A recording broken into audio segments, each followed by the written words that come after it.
Yeah. All right. Well, I'm going to dive in. So good morning. We'll see if anyone pops in. I just shut my waiting room off because that's the other thing that we forget to do. People sit in the waiting room forever. So I'm Katie Page. This is Teachers Are a Company of One, and boy, aren't we. So by the end of this session, you're going to leave with an actual workable file, which is the good news. That is going to help all of your interactions with AI have a little value added on immediately. And let me just show you a couple of quick examples right off the bat. So I have two things. Now I'm at the end of this process. At the beginning today, we're going to build our TEACHER.md file and explain what that means in a minute.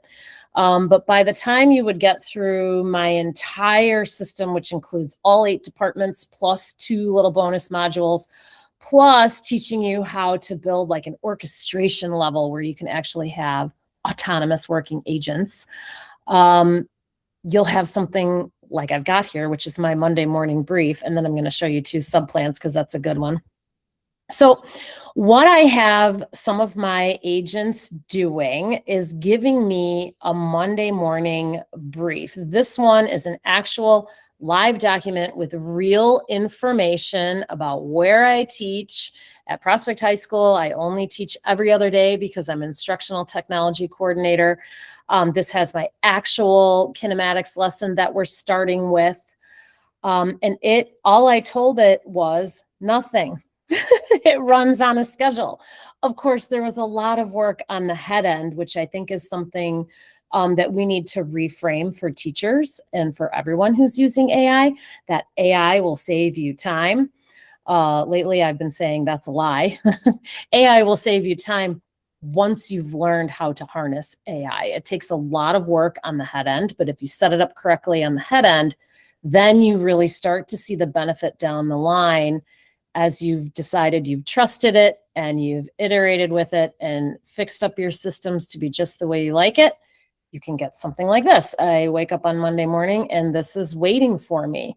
It's got, these are actual real days on the calendar, days that I'm teaching and what I'm doing. I have also asked it to give me some motivation because I am headed into my last year of teaching actually. And it says, you still get to do cool stuff with motion detectors and spheros, and here's your week. And so this just populates in my calendar. I can click on it. It's an HTML link, but it has my lesson summary. These are actual things that I'm doing, some non-curricular things, the materials that I need. I'm a science teacher in high school, and so there's a lot of stuff that I need to get out and make sure that I can find. What room did it get lost in to go find it? I take attendance with a question every day. And so rather than having to think this up or, use Google as what I've been doing for the last, long time to come up with some sort of attendance question, or sometimes I make it relevant to the content we're teaching. This is just populated for me. It knows the type of questions that I like. It gives me a status about the actual activities that I'm giving students. So it reads the actual information that is student facing, and it will tell me, is it AI resistant or is it a little vulnerable? And it's going to tell me why it's vulnerable. And at the bottom of this document, it's going to give me some options for how to fix that up. And so it runs through like that. Here are your days that you're teaching. Here are the things that you're teaching. Is it vulnerable? Is it not? We use Schoology in my district. And so it's given me a little to-do list. Again, I have trained this. It is highly trained. It tells me what to upload. It tells me what to post. It's got, some links here, gives me some other ideas. It even gave me a communication of something that I can post into Schoology in my voice. Now, I left this here like this because this drives me insane. Did you know that M dashes are actually hard coded into AI? They are very hard to get rid of.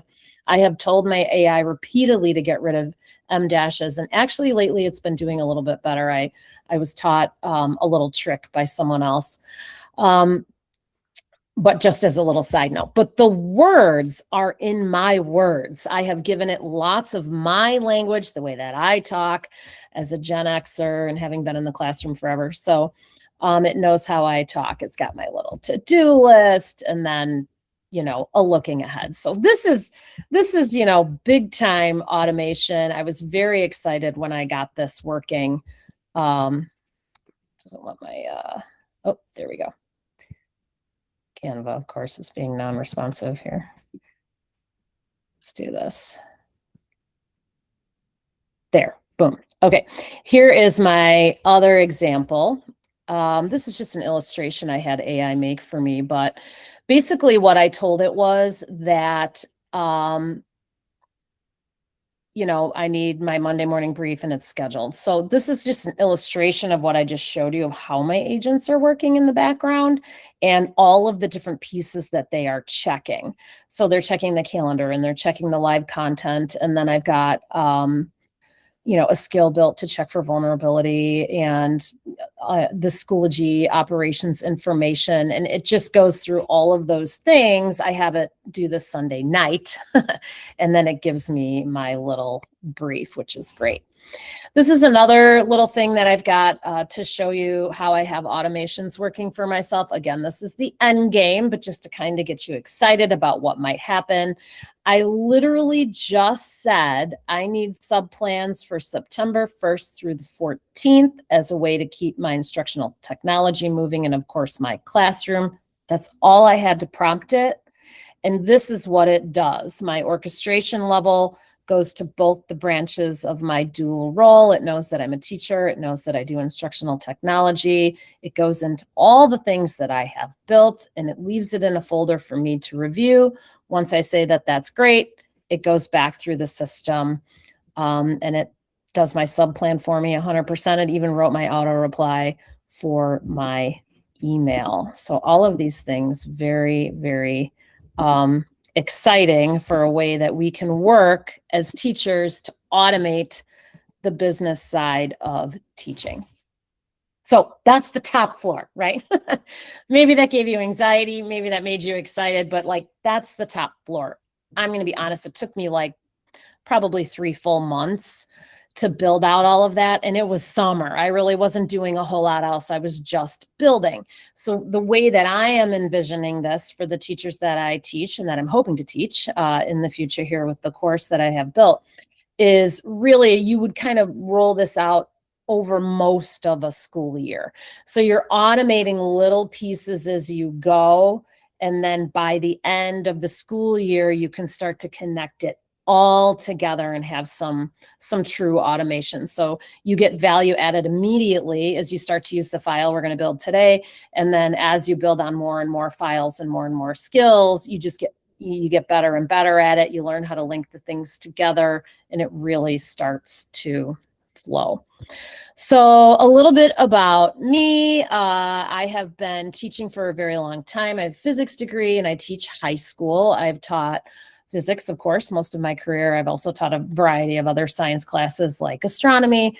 And then along the way, I kind of led to a teacher leader, as many of us do, right? We get a little older, we rise in the ranks, we start to mentor younger teachers and that sort of thing. So I was an instructional coach for a long time. I've always had my hand in technology. In the district where I teach, I was one of the first people to have iPads. And so I've been one-to-one with iPads in my classroom ever since there were iPads. So I was always on the leading edge of that. And most recently in the last 2 years, getting close to 3 years now after ChatGPT launched, I have been rolling out AI in classrooms full time. So they pulled me out of the classroom to run around to all of our district buildings and help people get up to speed. Specifically with Gemini. We're a Google Workspace district. I think most schools are using Gemini because Google is free, but that might be changing quickly. Even just last week, Claude made their platform free for teachers. So there's a hot tip. If you haven't seen that yet, you might want to go there and get yourself verified with Claude so that you can use their things for free too. ChatGPT is already free for teachers. Really, as a teacher, you shouldn't be paying for very much, because a lot of things are free right now at this particular moment in time in 2026. So you should look into that. Just Google it, where can teachers get free AI, and then just go through the little process to get verified. So mostly I've been, I started off with little one-off gems, but now I've built an entire system really for any teacher, and it can be used in any system because, like I just said, Claude went free. And in my district, we were paying for the pro version of Gemini, but because of budget cuts, I just learned 2 weeks ago, and it's still giving me a little anxiety. They decided to stop paying for pro for Gemini for our teaching staff. And so that's one of the first things I have to tell them when I get back. And these things are going to keep changing like that, where it's very expensive and then it's free, and then there's something new and shiny. And so the system that we're going to look at today works on any platform. You can even take some of these files we're going to build and load them to like Magic School. I mean, any platform this works on, which is why I'm really excited about it. I have a couple of links here. I'm going to drop into the chat. Let me get that going. And if you have questions, you can drop those into the chat as well, and I'll take a look at them at the end or a little bit along the way. This week, I'm excited. I'm going to be going to the American Bar Association's Chicago conference meeting to sit on a panel to talk about there's schools that are popping up around the country that are fully taught by AI. So they just have like essentially, they call them coaches. I call them babysitters to be with kids, and then they just plop kids in front of a computer. You probably can tell by my tone that I'm not a giant fan of this model. And so they're talking about that this week, and they invited me to come chat about that. They saw heard my interview on NPR, National Public Radio. We talked about the same topic. And so this is something that I've kind of been immersed in for a while, is really following all of the thought leaders on AI in education, all of the people that are doing hard research. I read what they're doing. I listen to what's going on. I'm all over LinkedIn and really even Instagram. There's a lot of things posted there as well, but mostly LinkedIn, looking at, the people that are really diving deep on what are the implications of this, where are we headed, where should we be headed, and who should be making those decisions. So I love to talk about that kind of stuff. And you can check out some of my work on those Substack and on Instagram and LinkedIn, if you want to follow on LinkedIn. Okay, so when I very first started in this particular role that I had about a year of building, and I was doing it one custom bot at a time. Those of you that are Gemini districts probably have used Gemini Gems, or maybe you've heard about it or had somebody, show that to you. And basically you can make your own little custom bot. So you can put in, for example, I made a bot for ACT question writing. And so I loaded up some skills about ACT question writing, and then staff could use that to write the ACT questions for them, because who wants to write ACT questions? Nobody. And who is an expert at writing ACT questions? Almost nobody. And so that was a nice little way for us to use a custom gem. And then, I just kept doing these little one-offs, and then I built an assignment audit gem where staff could just paste in an assignment that they were giving kids, and then it would read it and give them some output for vulnerability. Lots of staff were building gems and just loading up their curriculum for kids, loading their worksheets and their answer keys and their objectives and all of that, and then sharing the link with students. And students were able to use that to do some formative assessing and some reviewing. I mean, the imagination is the limit for that one. Anything that you can imagine really could be kind of whipped up into a little custom bot. And the great thing about that is that you are controlling the guardrails, right? You're deciding what AI is using to read, what the guardrails are for that, your answer key, or, a specific way of writing a question, that sort of thing. And so it's not just going off to a blank new chat window and you're just getting anything that comes from the entire world's worth of the internet that got dumped into that model for AI. So it's a great way to really narrow down the types of responses that you're going to get or that kids are going to get. So I was doing this. They were little one-offs, right? I built for one person, one tool, one problem at a time. Then I started building for teams. Then I started building for schools, and it was working, but something was missing. Like I was getting there. I was building skills files, which we're going to talk about in a minute. I was using my personal tools on the side. I felt like I was getting there, but there was definitely a layer missing. So then this summer, I took a course with a company called AI Her Way, Dr. Nikki Sweeney. She's amazing. Look her up on Instagram. And she really gave me the language and the structure for what I was already doing. So I learned in her course how to build the actual agents that I showed you at the beginning of this webinar, how to actually leverage AI. Now, I thought I was really good with AI, but once I took her course and she showed those 5 levels of AI integration, and I thought, oh, I must be level 4, maybe level 5. False. I was level 2. And now I have learned, and it gave me the language to really sort it out. And so it wasn't about kind of using the tools that I was already using better. I was using them very well. And most people that dive in that, they're pretty user friendly, was using them the right way. But it was about how I was organizing what I was doing. And so that's what made this click. And that's where this new system came from. And really, you're not just one teacher, you are 8 departments. So I got it all sorted out into the 8 buckets. And P.S., that's why we're all so exhausted. Those of you that have been around a long time know that it didn't used to be this way. There's so much more that we are doing. And like it says here on the screen, we are basically a one-person company. And we don't have any assistants or any other, managers helping us with that. And so that is what I'm here to change. So take a look at this. Probably once you're starting to look at these 8 departments, you're like, oh yeah, it is 8. And maybe I missed a few. You could give me a few more. And if you're coaching, you've got your coaching department too. And so I went ahead and I built out this organization of all 8 departments. And there's more than 45 skills files. I keep getting more and more skills files added to this. Once Fable came out on Claude, I had it analyze all of my skills files, and I added a few more actually.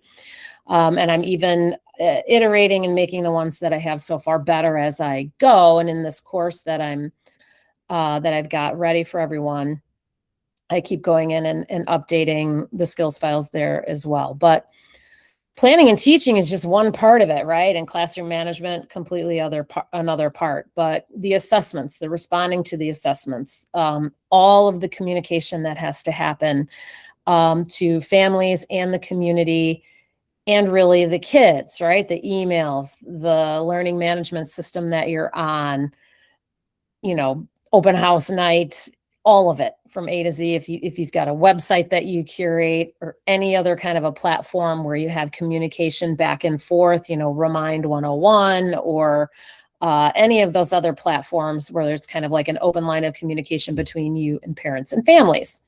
Student support is a whole other bag of skills that you need. Talking about differentiating and the IEPs and the 504s and just general student support, right? When they walk in the door, you never know what's coming that day with each and every one of your students. And then your teacher operations, of course, the pedagogy.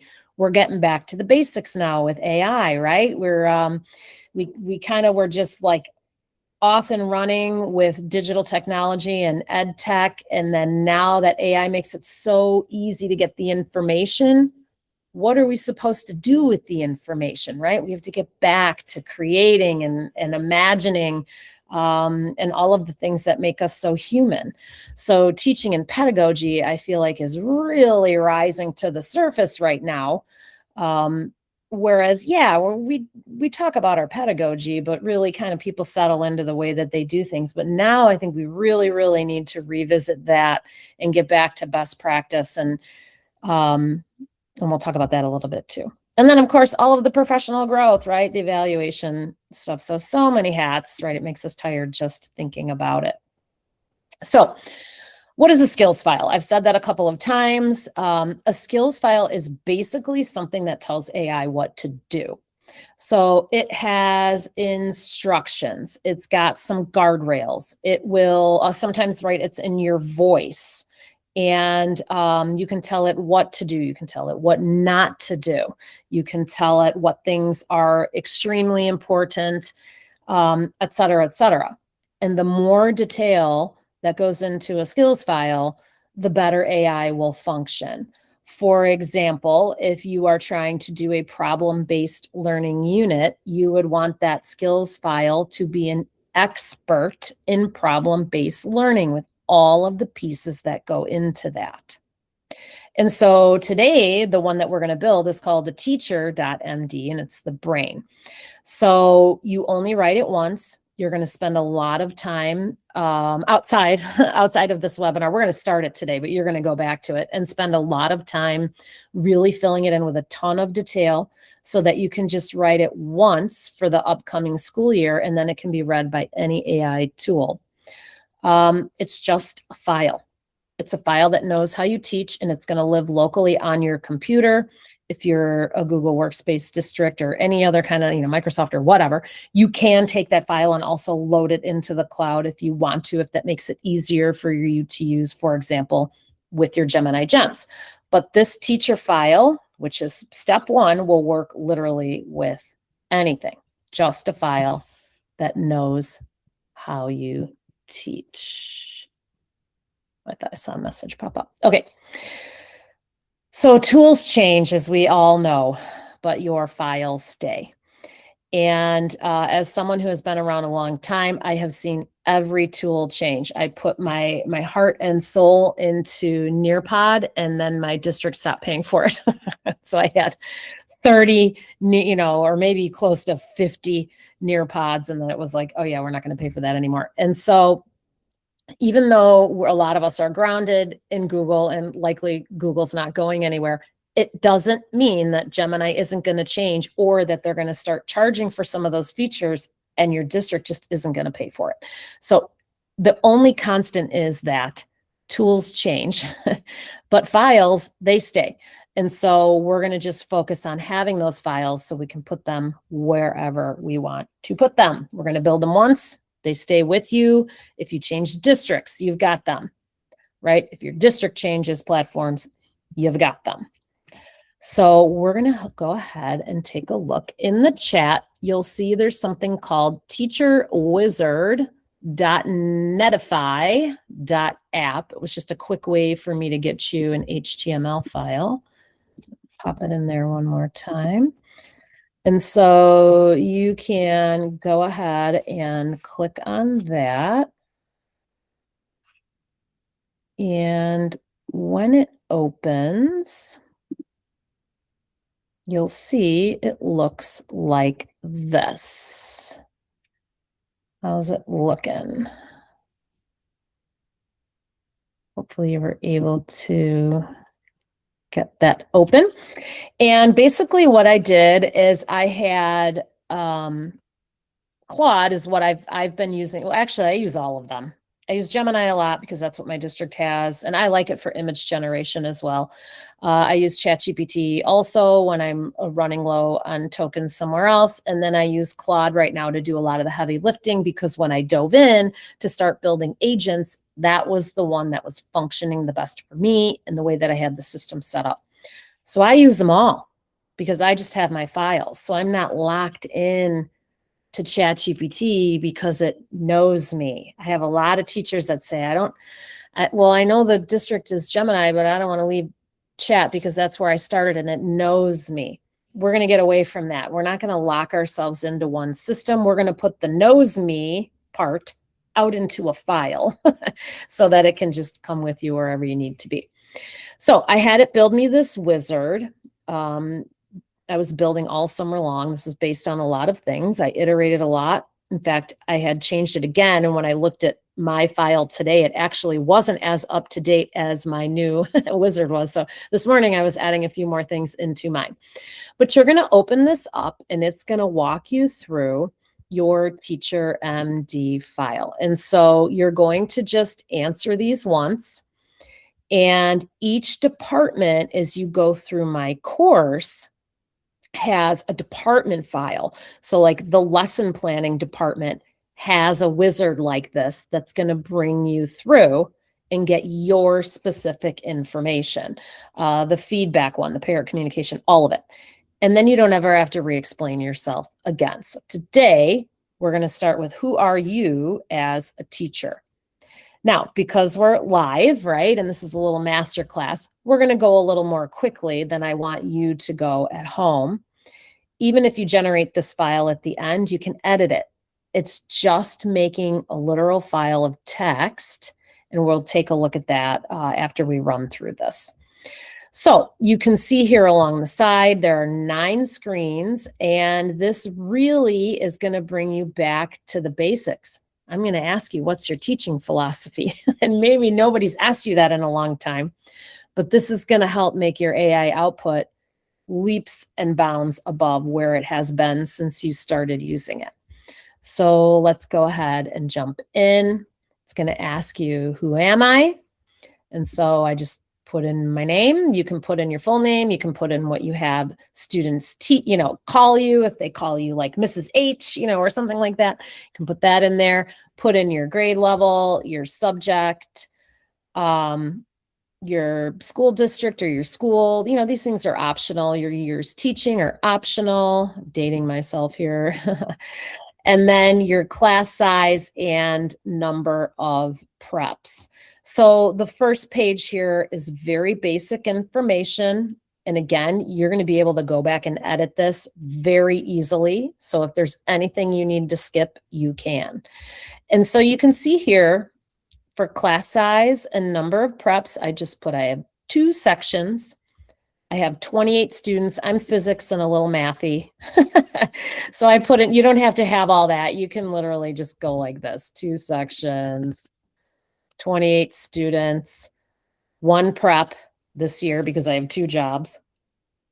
And then we're on a block schedule in my district. And so I just put B days only and then C calendars, because I'm also going to attach calendars, to everything that I do. I'm at a spot further down the road where I have some automations happening, and inside of my very neat and clean file structure, AI can see all of my actual live calendars for this coming school year are loaded. And so that's how I do that. I just tell it my sections, my students, how many preps do I have? When do I teach? You can say I teach periods 1, 2, 4, 7, you can just tell it when you teach. If you don't know yet, that's fine. You can fill it in later. Again, if you have questions, you can pop those in the chat. All right, your students. Obviously, we never want real students' names. We don't want ID numbers. We don't want any actual IEPs or 504s. We want safety, safety, safety first. No personal identifying information should ever go into these fields. You can just call them student. If you did want to put in more specific information as the school year gets rolling, you would say something like student A, or you could use initials, KP, blah, blah, blah, or general descriptions, because maybe you do have some very unique students this year. One year I had a blind student, which was very different for me. And so I would have wanted to go in to these files and really, really explain what was going on so that the output that I get was very useful for that student. So, you'll be able to edit this later. But I just put in, I have juniors. I'm in a large public high school, mostly college bound. Some are trades bound. You can get more detailed later. Learning, I got a lot of IEPs and 504s. Generally, I have regular level reading and math. Some of them need math help and guidance with hard physics concepts. I will make this much more detailed once I get a student list and can look at very specifically what my actual students for this coming school year need. Fill that in. Hardest part about reaching them, it feels abstract and too mathy. No offense, math teachers. Most of them didn't choose the course. They're just taking it, right? That happens to a lot of us as teachers, right? They're just stuck in there. In high school, sometimes, kids can take electives, but if you're a fifth grade teacher, right, they didn't really have that choice. There they are. Okay, so students, general terms only. Let's move along. This one is going to take you more time. You're going to just kind of fill this in a little bit. And then after that, you'll have to go back later and really start to fill that in. So for me, I like joy in the classroom, connecting with students, content that's tied to their world. Physics can be abstract. I like it to be very calm in my classroom, down to earth, no stress, but always firm expectations. So we're going to be flexible, but kids are going to be expected to do their best. It's going to be safe to fail in my room. It's safe to ask questions. And then these are the frameworks. I'm actually going to delete that out of there because you can just click them right here. So what does good teaching look like? I just clicked a couple of pedagogies. You don't have to worry too much about this because when you get to the teaching pedagogy unit, it breaks it down. I think there's a solid 15 different skills files in that one that'll take care of pretty much anything you've ever thought of, and some things you maybe never heard of are in there as well. And then what you will not compromise on. This is just as important when you're using AI as what you want. And so nobody's left out. Everyone can learn physics, and integrity matters, that you're going to do your own learning. So I'm going to move on. Standards you can put in. Again, you can come back to this or just leave it blank. It's just up to you. I put in a couple things here. We use the Next Gen Science Standards. We also use American Association of Physics Teacher High School Guidelines. I put in SOPA and FERPA compliant, which is, I'm an instructional technology, so I'm always thinking about those things. And then I teach juniors, so it's ACT. If you're third grade or elementary school or even middle school, you might have some state required testing about, tracking to see where they are. You can put those in there and just move on. If you're not sure, you can ask somebody and come back to that.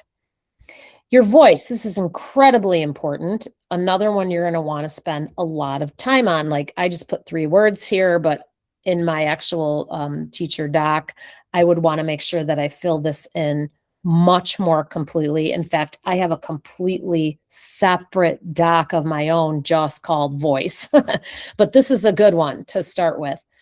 How do you talk to your students? How do you talk to parents? Words and phrases you always use. And to me, ones that you never use, honestly. I mean, I'm sure I say honestly sometimes, but AI likes to use that word a lot, or like, this stopped me in my tracks. That comes out of AI a lot. When you start to live in this world, you start to recognize those patterns, kind of like the M dashes. You're like, oh, AI wrote that.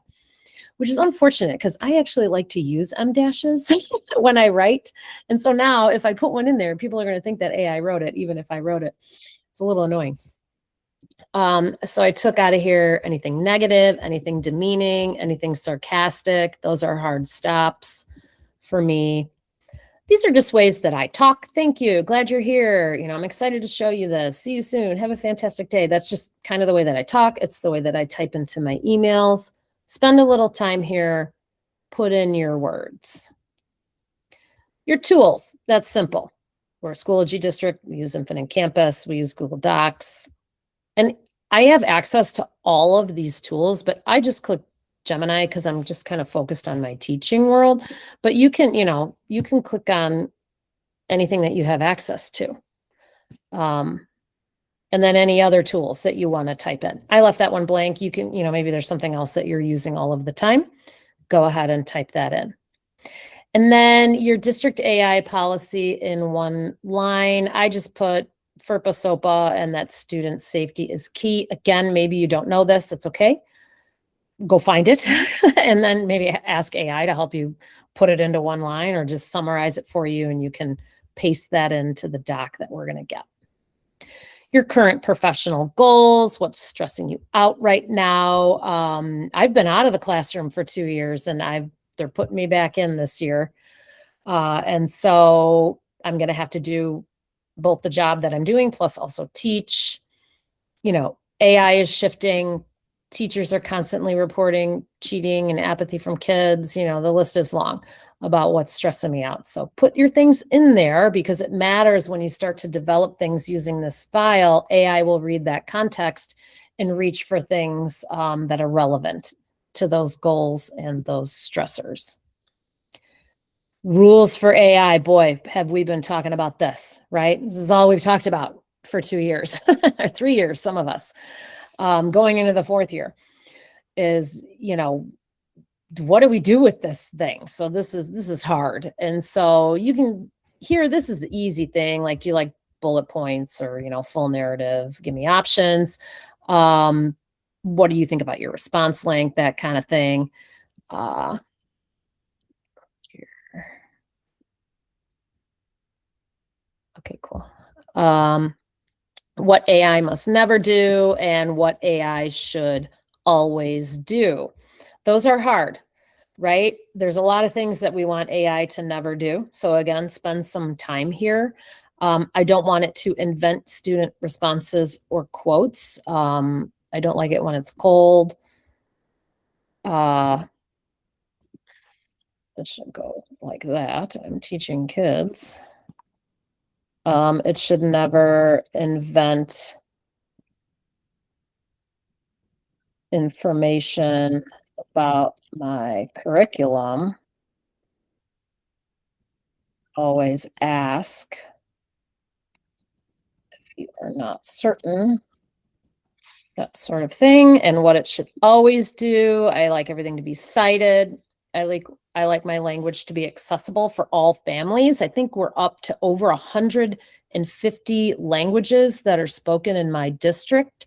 So if it is going to help me generate a communication that's going to go out to families especially, and really even to students, I like to keep the language just kind of clean, especially since the physics, for me, in my particular role, the physics is hard enough.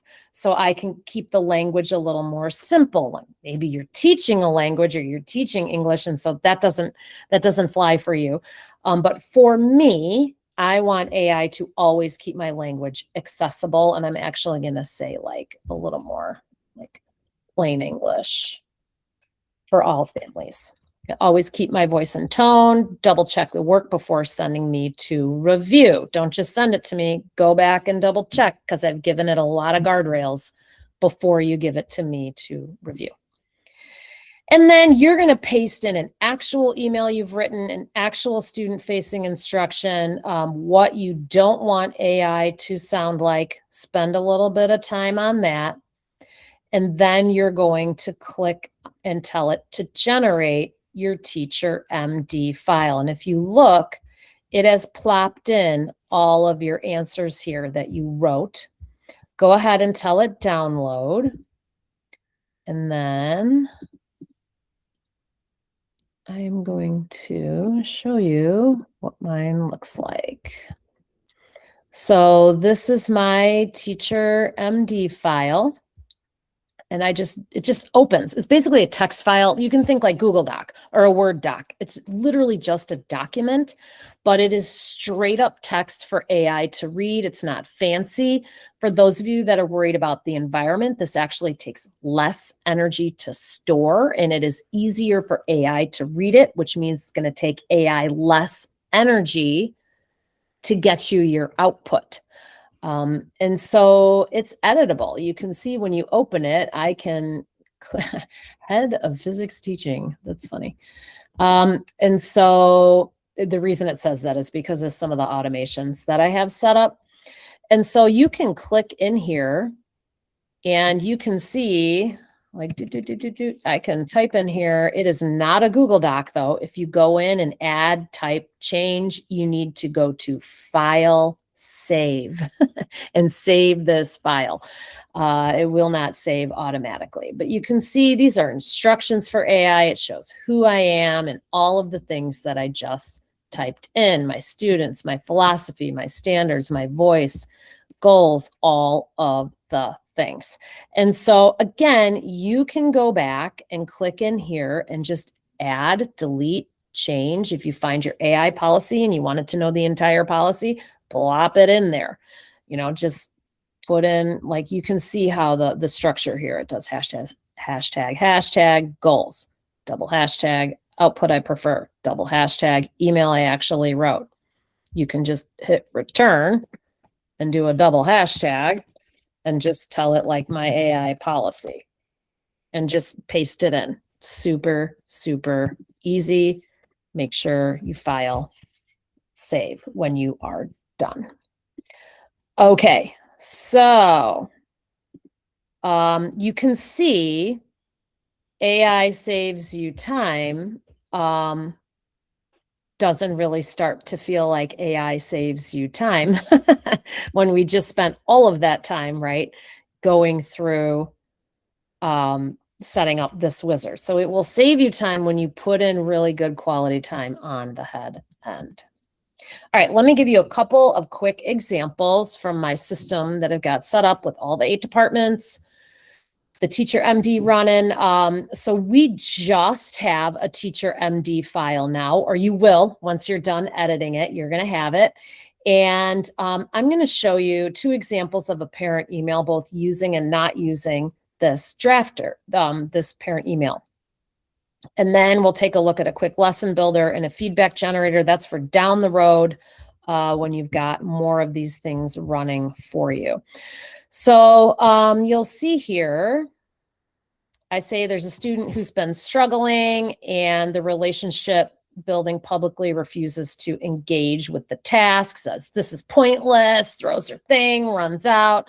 And it drafted me an email to parents. Now, those of you that have been using AI, you know what it looks like. It'll just draft something for you. And maybe it's better than the way that you could have said it, but it's very generic and you have to go in and you edit it. And it says here, while I understand school can feel frustrating, this kind of disruption makes it hard for her peers, blah, blah, blah. My goal is never to engage in a power struggle. I'm giving some adjustments, right? So this was I just went into, Gemini and didn't have any of my information. You can see I'm in incognito mode here. So it doesn't know me. It doesn't have any of my saved chats. I didn't attach my TEACHER.md. This is just blah, right? And so it gave me information. Sure. Is it fine? Sure. I'd love to hear your thoughts. Thank you for your support. It's fine. But let's take a look what it looks like when I've got my TEACHER.md file. Oh, by the way, there are different levels here that you can switch to. I'm just using Flash. It's how much you're going to pay for the model and if it's the best, most recent model. And so I'm just using, just the easiest one. And the reason I'm not worried is because it has my TEACHER.md file. It knows everything about me.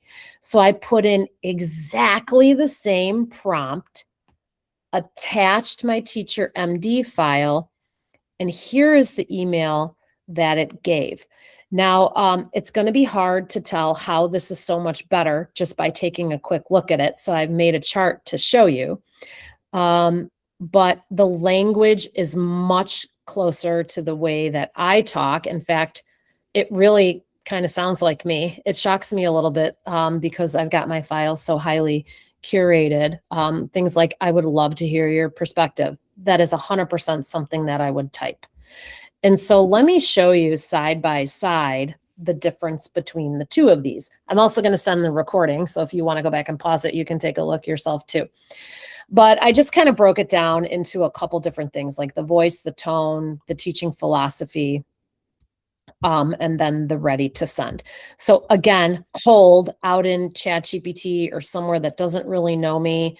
It's got generic placeholders, but with my file, it has the way that I sign off. It has my name. It's got my role. It's got my tone. So it knows the way that I like to speak. Tone with parents. So in that email, it said it makes it hard for her peers to focus. Like imagine as a parent, if you read that in an email, like you're immediately like, whoa, it puts the family on the defense. But because of the way my TEACHER.md is framed, it frames it around that the physics is hard. So it's not blaming, it's not defensive at all. It's like, hey man, I get it. Physics is frustrating. That is way more my tone than she made it really hard, for the rest of class. Teaching philosophy. So this is treated as a discipline problem. That's the way that Gemini wrote it with my prompt. It was like, oh, this kid's not behaving. And so it treated it 100% as a discipline problem. But this is treating it as a fresh start. Let's take a look at the math and scaffold. The room is safe to fail in. I wrote that into my TEACHER.md. The room is safe. And so the email framed it that way. And then ready to send, well, this was bracketed. It needed really a heavy edit, right? You're going to have to change a lot of that. This one, 30 seconds. Ready to send as is. So obviously giving AI context and a lot of incredibly detailed context is going to matter in the long run. You will definitely save time as that goes. Okay, I'm going to show you a couple other quick systems and let's take a look. Here's a daily lesson builder. And I have a gem built for those of you that know what a gem is. So inside of this lesson design department, I said, I'll show you at the top here, a unit planner. It's a 3-week unit. I'm having it lay out my unit. Inside of this gem, there are probably about 8 different skills files. It has my TEACHER.md. It has my governance file. It has my forces in motion unit. So this is all within my district system. And you can see it knows who I am. Welcome back. It's great to have you here. You've provided all of these details. And so it's got all of the things that I would know.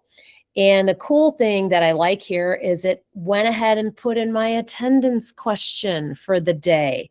It's got my language, if I look closely here, the way that I talk. It's got my little, every different part of the setup for me. And even my exit ticket, it knows it's going into Schoology. It's gotten some built-in differentiation for kids. It knows that kids struggle with math because I told it about my students. And then it asked me a couple of questions. It's asking me specifically about the tools that I have with the PhET simulation, Schoology. And I said, yeah, this looks great. Build out the full 3-week unit. And then it knows my classes meet every other day on a 90-minute block. And so it just cuts down the time. I don't have to keep telling it. Like when you put in a chat and then it gives you something and you're like, no, dummy, that's not even close. And then you type back, you're like, fix it in this way, send. And then it comes back maybe a little bit better. And you're like, no, that's wrong. Fix it again. All those back and forths are such a waste of your time. They're frustrating. And it's just proving to you over and over again that AI is not saving you time. But when you set it up correctly the first time and really spend the time on the head end, it cuts it down to where you get to just kind of give it a quick edit because you can see your words, your language, your instructions, your guardrails immediately popping up in the output. I will argue it is also better for the environment because you don't keep going back at it and making it do it again. It's giving you better output on the first run. So we're not using up the Earth's water supply. Oh, it's taking up way less energy the more highly curated you are on the front end. Now, this one is next level.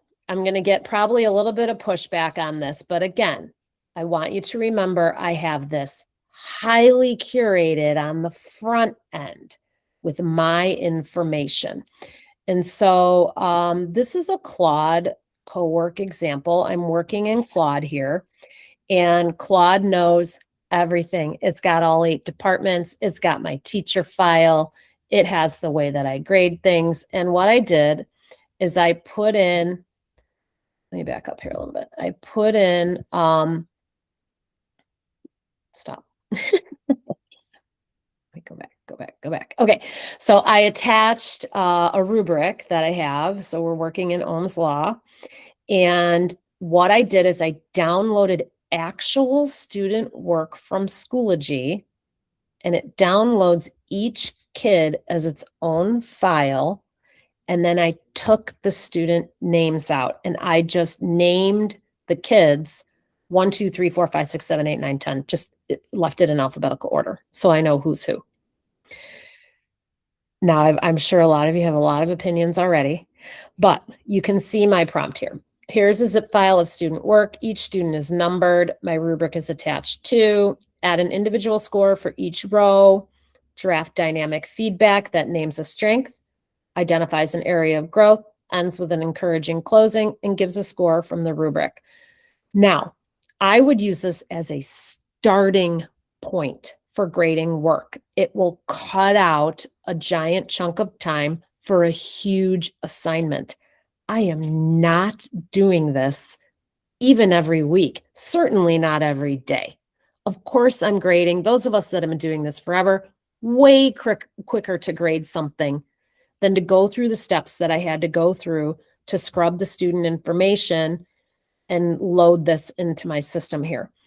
So I just want to put that out there. This is for a large, high point value, would take me, it takes forever to grade this particular lab.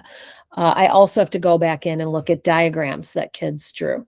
So this is just giving me a head start of where I can look and target in on kids' assignments. But you take it at face value here. And so I'm going to just let it run now. And you can see in that, this is the big leagues here for how you can use AI. Now, would I just take student work scrubbed of names and throw it into any AI system? Oh my gosh, no, that would be horrible. This is highly curated with my rubric, which has been highly curated, my tone of voice, the way that I formatively give feedback and all of the things. So you can see it's got each point total that it thought was correct for the rubric. I would have to go back and see if I agree for all 25 kids. And then the individual feedback here, so you can see that's each piece, has my actual language. You really shined at Station C, where I'd like to see growth, and it puts it here. Try a quick magnitude check after your division. And then a little more care, you're at the top, exclamation point. Your planning was excellent. Here's where you can grow. I appreciated how you wrote out the governing rule before calculating. This is actually language that I typed. And so it knows me, it knows the way that I talk. You're thinking like physics already. I went down and found one maybe here that wasn't so great. The AI gave it a 10 out of 20. I'm not sure that I would give a kid out of 10 out of 20 on this one. So obviously it's going to be flagged. So even the ones that are 20 out of 20, I'm going to take a look at because I'm not sure that I agree. And so even here, let's meet. I always say that to kids, let's meet and work this out. So highly curated, very exciting. Okay, so I am selling a product, right? I have a course, a full course that goes 10 full modules. I think I'm up to about, it's probably close to 60 videos training on each piece and how to use each piece and how to do all of these things. And then at the end, how to actually pull it together, some autonomous systems. But it's also more than a tool. I have an educator community there. There's an app. There's a feed there with the library and questions and a place to put your wins. I've got additional foundational videos that I'm posting there as well. And the coursework you can do on your computer, it looks like, I'm sure if you've taken courses online, it looks like that. You can see your module with all the different videos that are here. There's some text underneath. I share files with you to download. For each department, you'll go through a wizard, very much like the TEACHER.md, but then I just give you the department skill files. You're not building all of those yourselves. You just get them. I download them. They're ready to use. There's also an app you can use with the company that I use that I'm putting this through.